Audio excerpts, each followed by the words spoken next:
Salut à tous, c'est NJ, on va faire une nouvelle vidéo aujourd'hui et on va vous parler banque plus précisément. Ça va pouvoir vous servir autant en voyage que pour vous installer.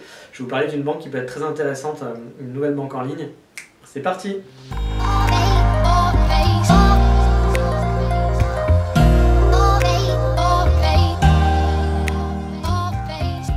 Alors oui, aujourd'hui on va parler banque, on va parler argent.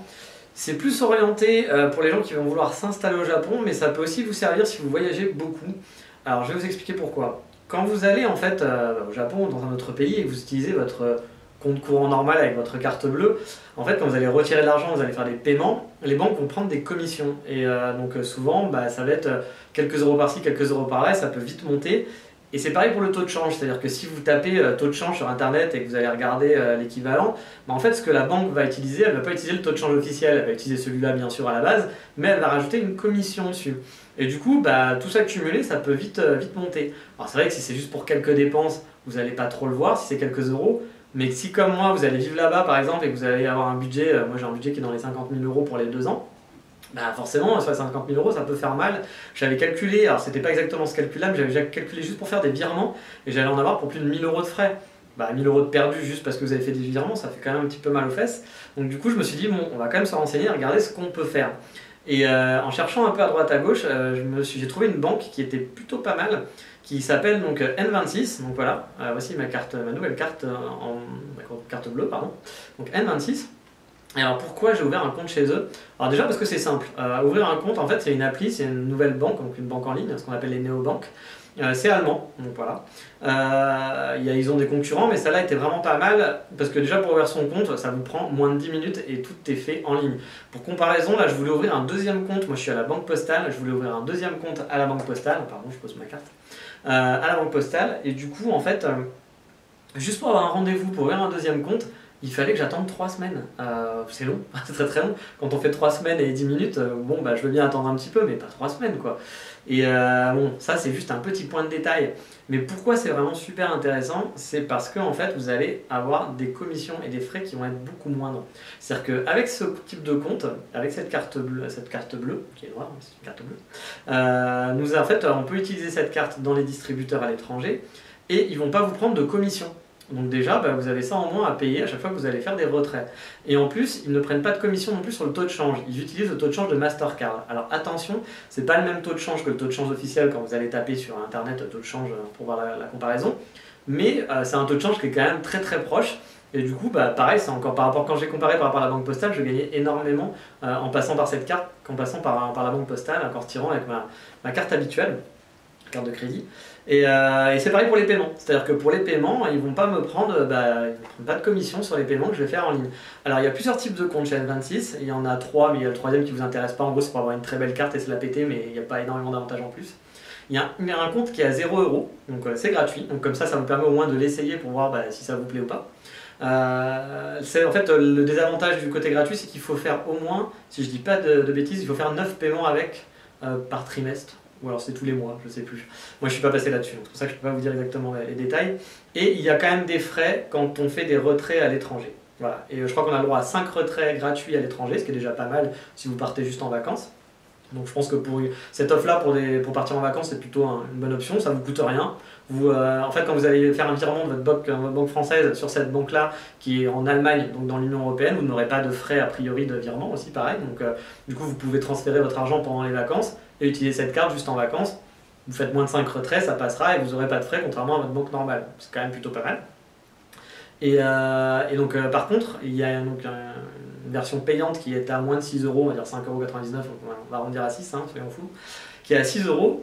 Et là en fait avec cette version là vous êtes en illimité, c'est à dire que je peux retirer de façon illimitée dans les DAB à l'étranger et je peux aussi, donc je ne suis pas obligé de faire 9 paiements, voilà, si j'ai pas envie de faire paiement du tout avec cette carte, je ne serai pas facturé plus, on ne va pas me facturer quelque chose d'autre. Alors qu'avec le compte à 0 €, si vous n'utilisez pas et que vous n'utilisez pas la carte, on va vous facturer, si je dis pas de bêtises, il me semble avoir vu que c'était 3 € par mois, une chose comme ça.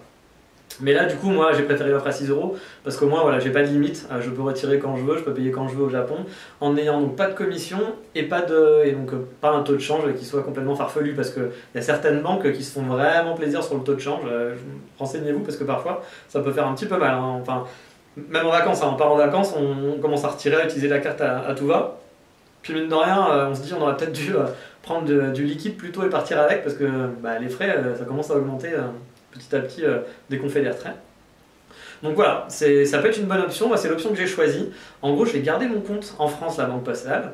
Je me suis ouvert donc ce compte N26. Ce que je vais faire, c'est que régulièrement, je vais faire des transferts de la Banque Postale à N26. Alors j'aurais pu tout transférer mes comptes et dire allez, je laisse tout chez N26. Mais sachant que c'est une néobanque, a priori elle a l'air insolide, mais voilà, je préfère pas prendre de risques et je me dis vaut mieux que je fasse régulièrement des transferts, ça me coûte rien. Je vais mettre des sommes, genre 2000, 3000 euros régulièrement pour renflouer le compte N26 et je vais me servir de cette carte N26 sur place au Japon pour retirer de l'argent, pour faire mes paiements, ça sera beaucoup plus pratique. Alors, je ne l'ai pas essayé, donc c'est vraiment juste théorique, parce que je suis encore en France, mais j'ai quand même regardé, j'ai fait des recherches, et il y a déjà des gens qui font ça au Japon et qui en sont plutôt contents, des étrangers, et qui utilisent effectivement cette méthode-là, parce que bah, voilà, ça fait des frais en moins, et bah, mine de rien, c'est toujours ça de gagner. Quand vous faites des petites dépenses, c'est toujours ça de gagner, et quand vous en faites des ventes, bah, oui, pendant longtemps, pendant 2 ans forcément, sur le budget, on commence à le sentir. Alors vous allez me dire, oui ok, mais toi tu pars au Japon, pourquoi tu n'ouvres pas un compte au Japon et tu transfères ton argent, ça ira plus vite. Alors oui, c'est vrai que je pourrais faire ça, et c'est même la première chose à laquelle j'avais pensé. Sauf que pour ouvrir un compte au Japon, parfois c'est compliqué. Déjà, il y a beaucoup de banques qui vont pas parler anglais. Donc du coup, bah, moi, mon niveau de japonais est vraiment très débutant. Je peux commander dans un café, dans un bar, mais ça s'arrête là. Donc je vais pas pouvoir lire un contrat ou signer des papiers. Ou discuter avec la personne pour lui dire bah, qu'est-ce que vous voulez. Hein. Déjà que parfois quand vous parlez de votre banque en France, la discussion est compliquée, vous n'arrivez pas à vous comprendre. Alors au Japon, en ne parlant pas la langue, forcément c'est compliqué. Mais il y a quand même des banques qui sont disponibles en anglais.